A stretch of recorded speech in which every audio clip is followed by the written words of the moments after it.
আমি নাতি নানির জন্য চিকেনের স্যুপ বানাবো। এই যে চিকেনটা কুচি কুচি করে কেটে রেখেছি, টমেটো, পেঁয়াজ, রসুন, আদা, পটল, বিনস, গাজর সব কেটে রেখেছি। এবার আমি চাপাবো এটা। করে আমি একটু বাটার দিয়ে দিলাম। এবার আমি এই চিকেনগুলো দিয়ে একটু ভাজা ভাজা করে নেবো।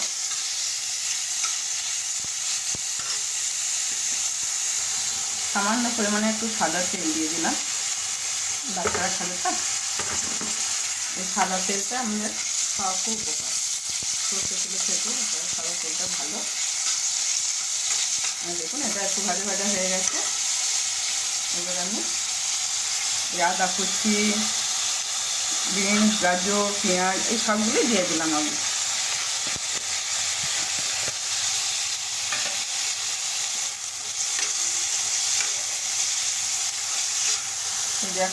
এক চামচ প্রয়োজন মতন নুন দিলাম।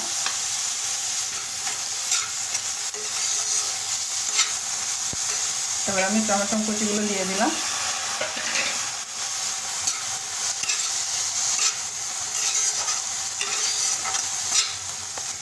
এটা আমি একটু গোলমরিচের গুঁড়ো দিয়ে দিলাম। সামান্য একটু কর্নফ্লাওয়ার দিয়ে দিলাম, কেননা একটু ঘন হবে। দিয়ে আমি জল দিয়ে দিলাম, বাটি মতো জল দিলাম, তাহলে আমার নাতি নাতনিকে দেওয়া একটু সুবিধা হবে।